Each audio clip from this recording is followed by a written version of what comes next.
What's up, everybody? Hey, this is Mark here with Sports Lounge Media. Of course, we are presenting to you Grand Slam Lounge, where we bring you all the big swings with all the big stories across Major League Baseball. And of course, the biggest one we got is the World Series. So, with today's special, of course, it's going to be something that's focused strictly on the World Series with the Toronto Blue Jays and the Los Angeles Dodgers.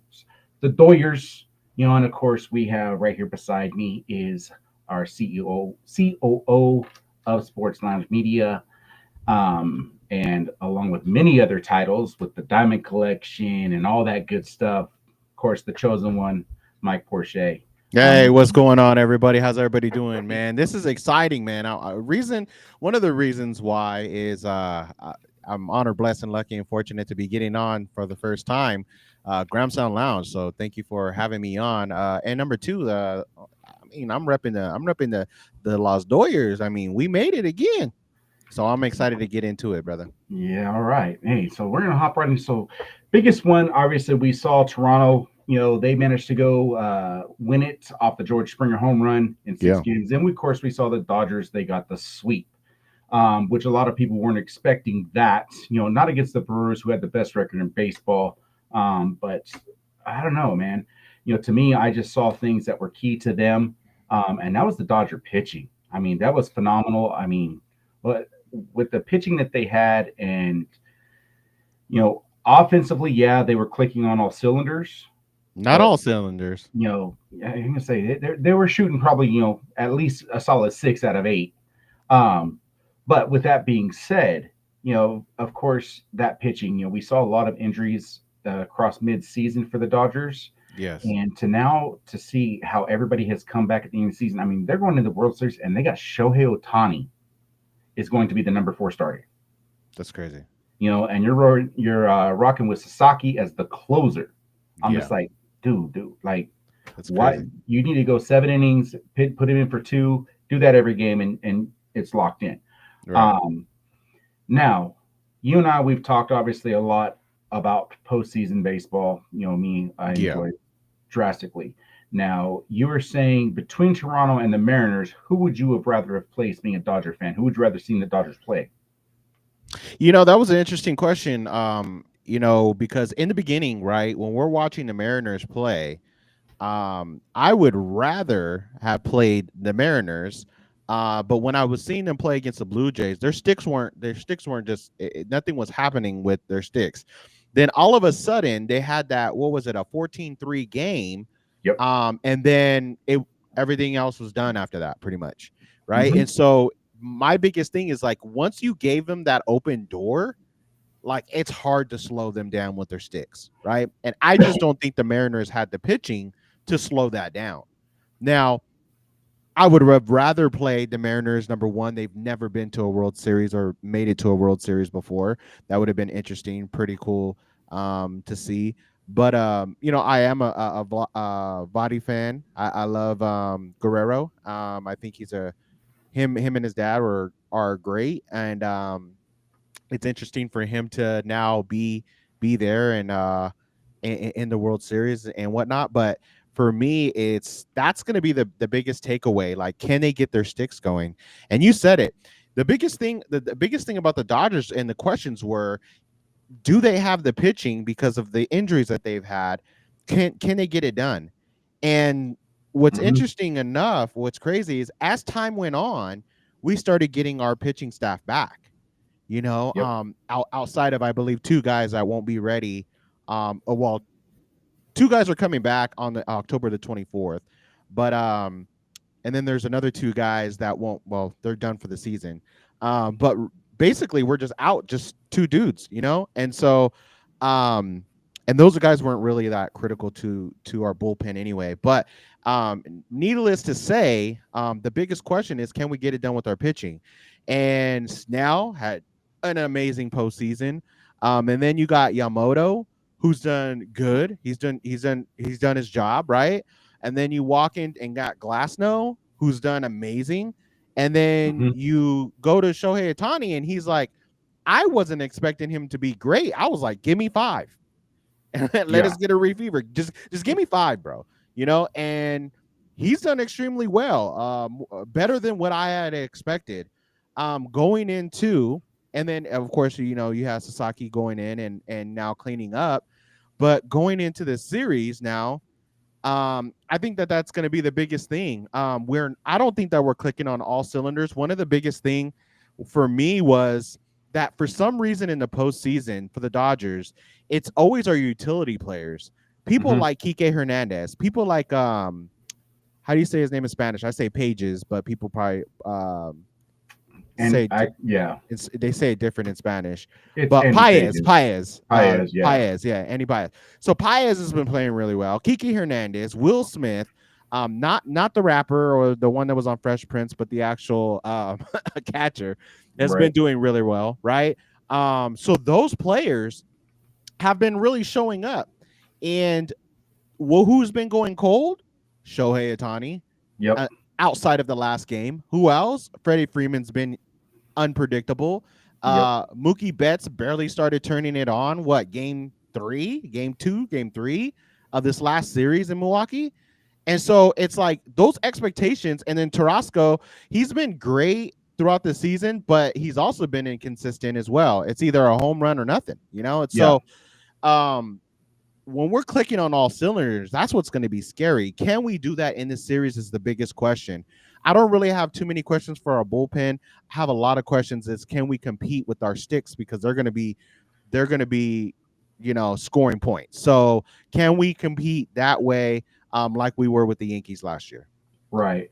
For me, looking at that, on the downside of, obviously you gave the positives. Now I'm going to say the downside of the Dodgers is, dead on the head, is the performances that have happened.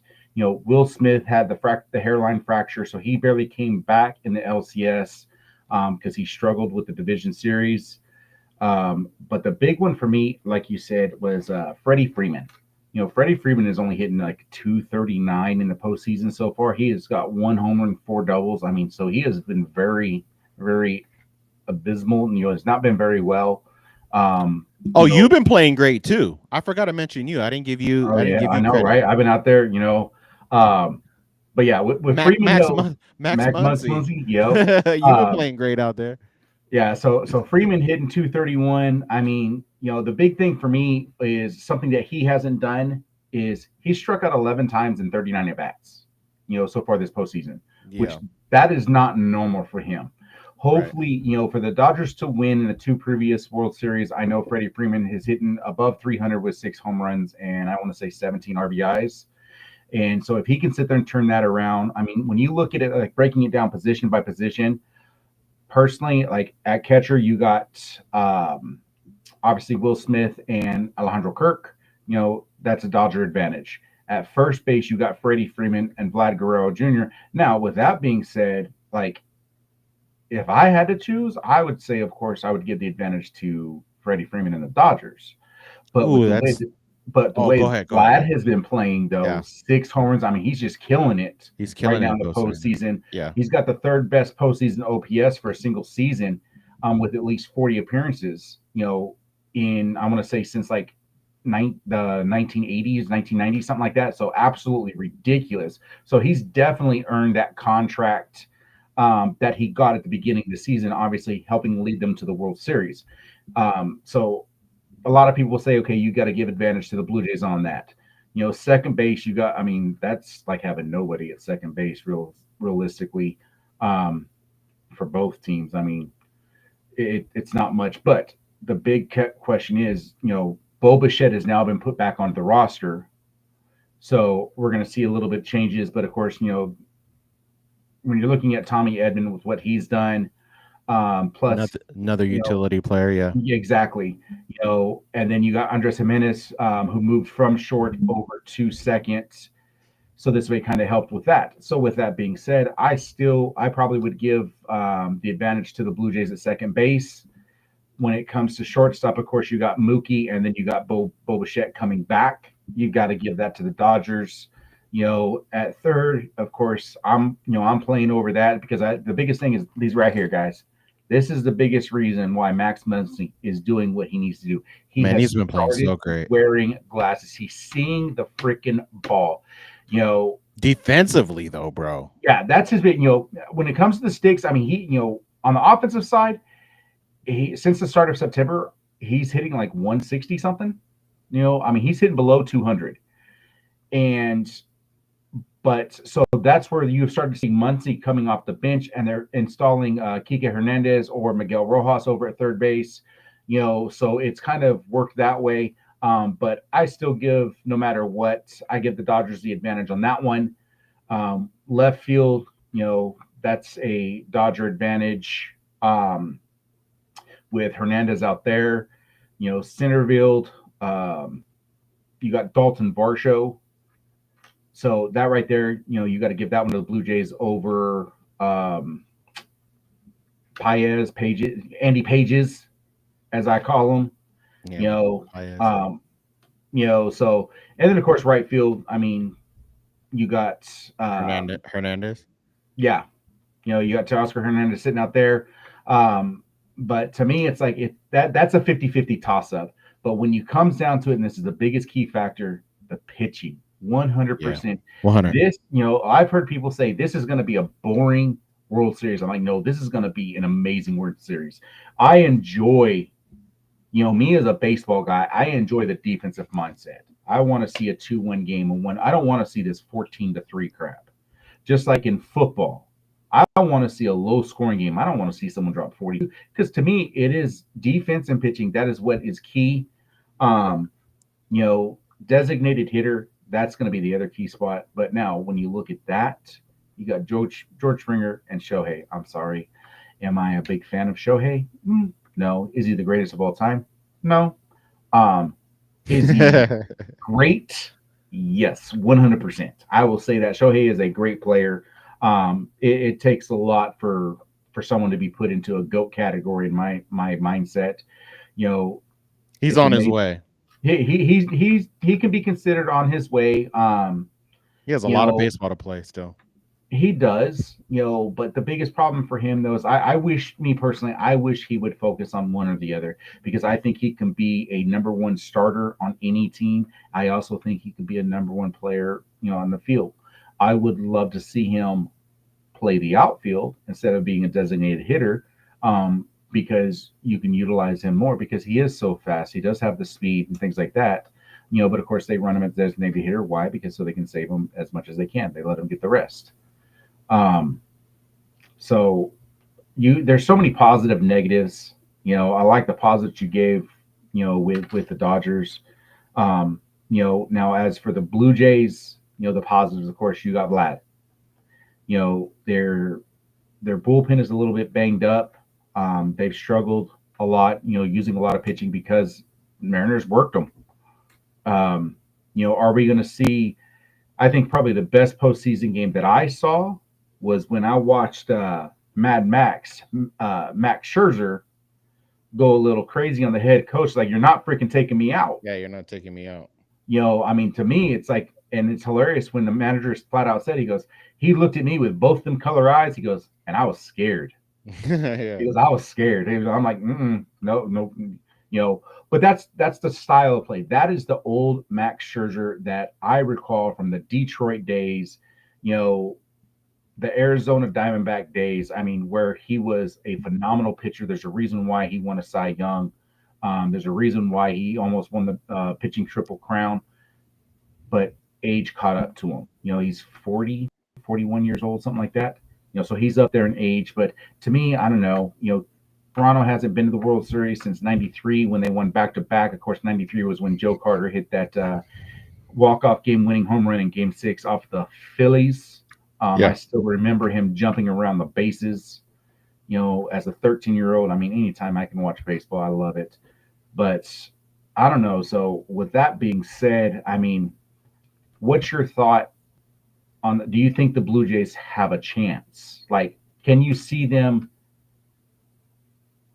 Me personally, I think the Blue Jays, it's going to affect not their 3, 4, 5 guys. It's going to be their 7, 8, 9 guys when it comes to the batting order. Yeah, when it comes to the batting, I think this last game really for the Dodgers have those question marks, right? With the guys that I was talking about, Freddie Freeman, Betts, all those guys, and then even seeing Shohei three home runs. really spark something, just like I could say the same thing about the Blue Jays. When they Mhm. got that 14-3 win, the bats came alive and they really took over those games. I don't think it's so much more of the offensive game. I think it's more of the pitching game. Now, if you can get, for me, it's if you get the Dodger. Okay, first let me answer your question. Do the Blue Jays have a chance? Absolutely, 100% they have a chance. Anytime you get up there, I mean, any pitcher can have a bad day, right? Mhm. So my question would be, if the Dodgers take two away from them, which is highly, I mean, I don't think it's possible that they win two straight in Toronto. I think they win game one with Blake Snell. But if they even take one away from Snell, we're in trouble, right? Mhm.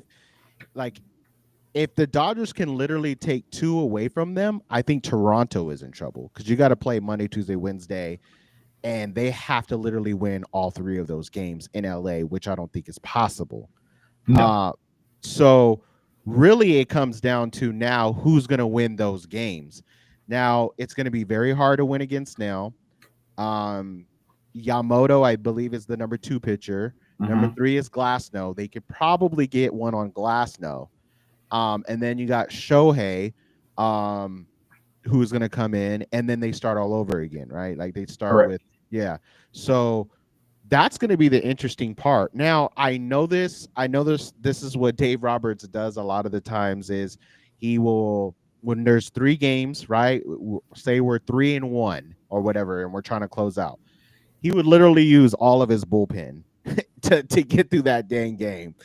So he'll bring out, the Kershaw for two innings. He'll bring out some of those guys. He bring out Blake if he's available, for a couple of those innings, and then get to Sasaki. So it's a matter of how this is all going to play out as Right. far as where they're going to win. Like, where are the Blue Jays going to win at what pitcher? Because that will tell you the trajectory of how this World Series is going to go. I just, for me, I don't. If they, I'm saying this. I say if they win two in Toronto, it's a sweep. If they split, then I say game 5 or 6. Okay. So I got the split, and I'm saying Dodgers win it at home in Game 5. They're going to sweep. Now, with that being said, Toronto did not win a home game until Game 6 of the ALCS. And that's Um, another problem, right? Like that's it's like, another dude, thing how too. are It's like, you not? I mean, but Seattle had the same problem. I mean, yeah, that's what was crazy. It's like, dude, do you guys not realize that you have 40 plus thousand fans that are cheering you on, and you are choking? You but know, that's what happens when you give the Blue Jays that out. They didn't close the door. That was the problem in no. that game. If you watch that game, right, when before the stick started to fly and the ball started to fly, like they gave that to them to open up the door, and I knew it was Mhm. over. Like you should have never opened that freaking door. See, they had a chance to close them out, and they did not. See, the Dodgers is a totally different team. Don't give them a chance to close you out because they will, right? I Like, think the Dodgers have a better chance of closing people out because they're. I give Dave Roberts, credit to use um, Sasaki out of the bullpen. I mean, I think that's one of the best things they can It was do. genius, bro. And I don't You know, give Dave Roberts a lot of credit. I don't I give don't. Dave Roberts credit for anything. I mean, But that was genius. I love that I'm just move. like, okay, Remember, we yeah, were talking one time, and I was like, why didn't he freaking use him sooner? Like, you know yeah. what I mean? Like, he should have used him way sooner in that inning. Like, what Well, the hell are we doing? here's the But good thing. So Sasaki coming back from injury mid-season, towards the end of the season, he came back at the beginning of September. But to not have to go, the 6-7 innings a game using him two here. I mean, to me, that's where I'm like, hey, look, if I need a long reliever, we got a close game. I can still turn to Sasaki. Let's say if you're losing bad, it's like, do you yeah, use him as a pitcher or are you winning bad? I mean, it's one of those things. Um, but for me, it again, it relies on that bullpen. It relies on the fact being that Toronto was struggling to win at home. And if you watch that Seattle game, that Game 6, that game, sorry, the Game 7. My apologies. If you watch that game, George Springer, they were down 3-1 They were. You They know, were. That's what I'm and saying. that pitch that Brazardo pitched the night before to Springer, he rolled over on it and got a ground ball. He gave him the same exact sinker. Well, guess what? He knew it was coming. You can tell it was almost like someone was like telegraphing it. Like someone might have been hitting a trash can or something. Um, because that thing was hanging, Yeah. and I'm just like, there it is. I was like, I Yeah. couldn't believe it. But the crazy part after that though, you saw the home run, single, single. It's like, dude, all of a sudden the bats were just waking up in that seventh inning. Yeah. So that's what was crazy. It's like you guys couldn't hit water if you fell out of the boat first 6 innings of the game. And then all of a sudden you come up, you're taking the lead. It's like dink, dink, and they're placing the ball perfectly. Right. So they're gonna have to they cannot let off the throttle. And I think and I think this kills realistically all teams. I mean, because here they don't play till Friday. These guys are used to playing 5, 6 days a week. Right. And now all of a sudden you're like, oh, I'm gonna do a Bulls pitch session, pitch, 30 pitches, or I'm gonna do, I mean, you're taking batting practice off guys that are throwing at 65 miles an hour. Man, I can do that all day long. Right. So I think that baseball needs to clean up the World Series aspect of like now for me, this is what baseball needs to do. Baseball needs to figure out how to get what looks like it could possibly a game clinching. So your game 3, 4, and 5, to me, should be played on a Friday, Saturday, Sunday. That's my personal opinion. You have the 1 day off in between, so you start your World Series, um, do a Monday, Tuesday, off Wednesday for travel, or Tuesday. Actually, do a Tuesday, Wednesday for Thursday, and then play Friday, Saturday, Sunday, off Monday, then Tuesday, Wednesday. This way, whoever has a chance, I mean, you have a strong possibility of game 4 or game 5. They're going to be able to finish the game out on a weekend because everyone knows. I mean, when you watch the World Series as a baseball guy, especially for myself, when you watch that game, it's like, man, I don't want to have to worry about. I'm like, dude, it's 5 o'clock. I got to go. I'm leaving work like 5 minutes before just so I can watch the World Series. Right. You finish those games, then on that weekend, it's like, and especially your case being a Dodger fan, well, hey, the Canadians. I mean, everyone wants like finish where you have the chance to win the World Series, on a weekend. I mean, of course, because you can't win the World Series till game 4, so you got game 4 or 5, and it's like worst case scenario is 6 and 7. Well, they have it set up right now where it's Friday, Saturday, off Sunday, play Monday, Tuesday, Wednesday, off Thursday, and then finish the game out on a Friday, Saturday. There hasn't been very many game 7s in the World Series in quite a while. Right. And there won't be one this year either. I don't think so either. Yeah. So with that being said, the other thing is that we're not mentioning is that it is Drake versus Kendrick again. Is it? Oh yeah, it is, huh? I don't even care about that. It's Drake versus Kendrick all over again. Well, but no, outside of that though, even though that taking light of that, the other thing that it was really interesting, wasn't Ohtani scheduled to play for Toronto? He actually had a meeting with them, and they were looking to sign him, and he really didn't want to leave California. Yeah. I'm like, and so here's the deal too.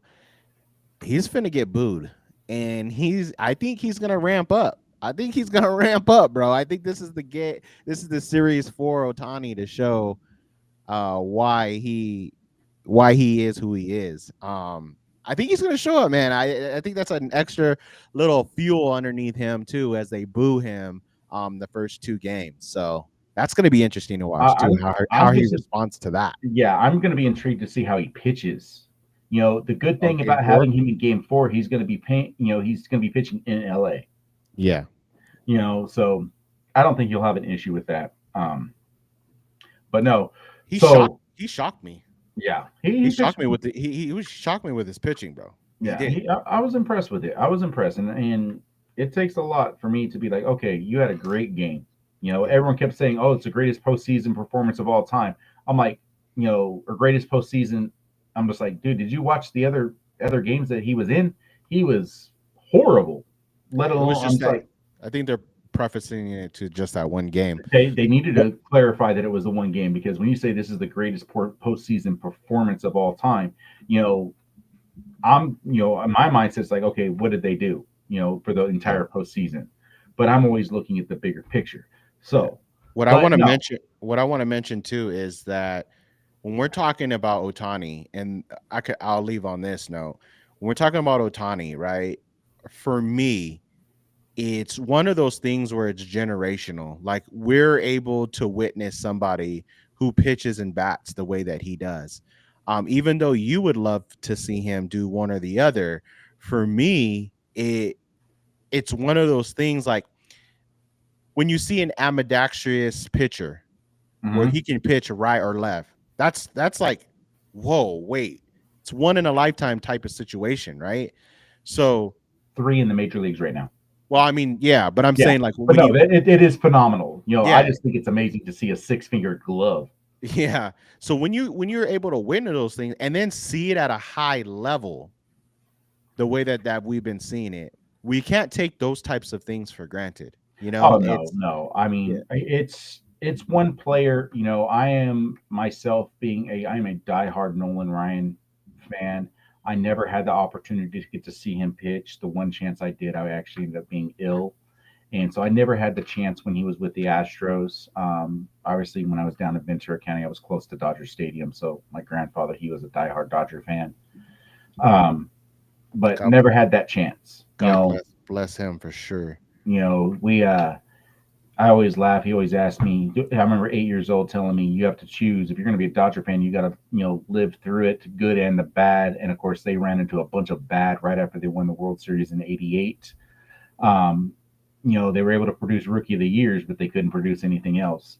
And that's where I went on my venture and got to go see both Detroit and Atlanta, and just I couldn't choose between either one of them. I mean, family being obviously great uncle catching for the Braves in the 50s, but to see Tiger Stadium where Ty Cobb walked, and his dugout, or his locker room and everything like that. I mean, I just love tradition. I always have, always will, because it's where it started, Yeah. and so that's where I stick. So people are like, you a Tiger fan, you a Brave fan? I'm like, man, I'm a baseball fan first and foremost. I can watch any game on TV, um, 100%.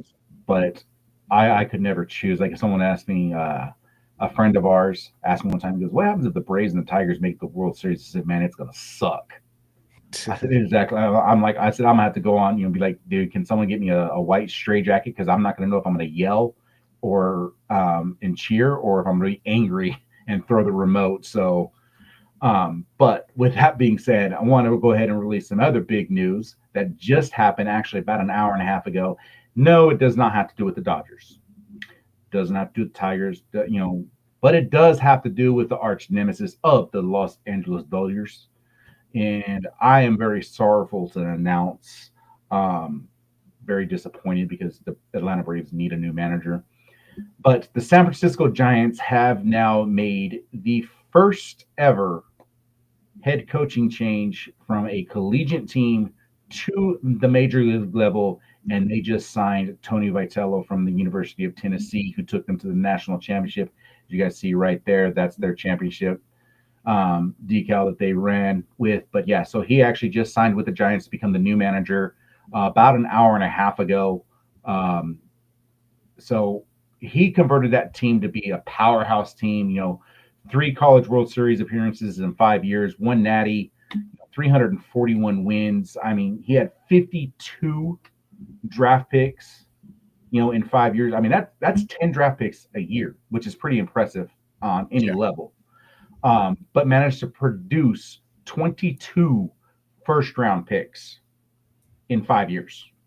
I mean, you got people that are leaving and they're going there. So obviously, University of Tennessee is looking for a new head coach. But the Giants have, of course, signed Tony Vitello to be the new manager there. So Buster Posey's trying to figure something out. He's got to do something. But you got a guy who's never managed or even coached at a major league level. to bring him from the collegiate. So it's going to be interesting to see what they can do. Hopefully they can do something. I mean, I want to see him be successful. Maybe they'll do me a favor if he's not. He can leave the position vacant and send him back to Tennessee. That's all I can ask for and pray for. I I really, mean, it's different when you get to the next level, as we've seen in football and in any other sport. I mean, some people are just great college coaches that can produce. And then there's great NFL players, right? There's mm-hmm. great NBA players, and they convert to coaches, and they don't do well, Yep. So you just never know. So we'll see. Yeah. So with that, I will put this out there and I say, Tony V, we respect you. Us that are Vol Nation, you Them, know, yeah, this guy.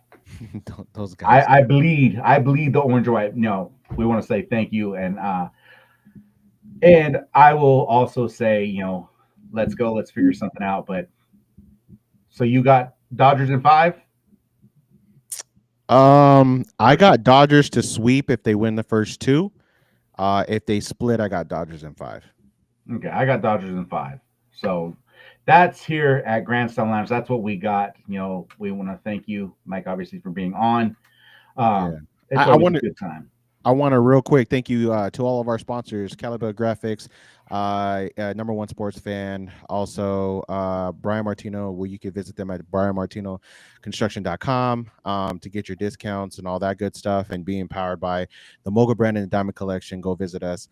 We're doing a lot of great stuff, even with the MLB intact. There's a lot of great things that are happening. Go check out www.sportsloungemedia.com to see all of the new stuff that we are going to be transferring over since we visit Vegas. We've been really working hard. I have all my notes right here, what we're going to be doing right when I get off this stream or this recording. Well, however this goes, but I'll be really tackling this thing and making sure that we bring you the best content, and you're going to get it right here first on the Sports Lounge Media and the Grand Slam Lounge. There it is. So don't forget, we're going to bring you all the big stories right here across MLB. So peace out, y'all. All right.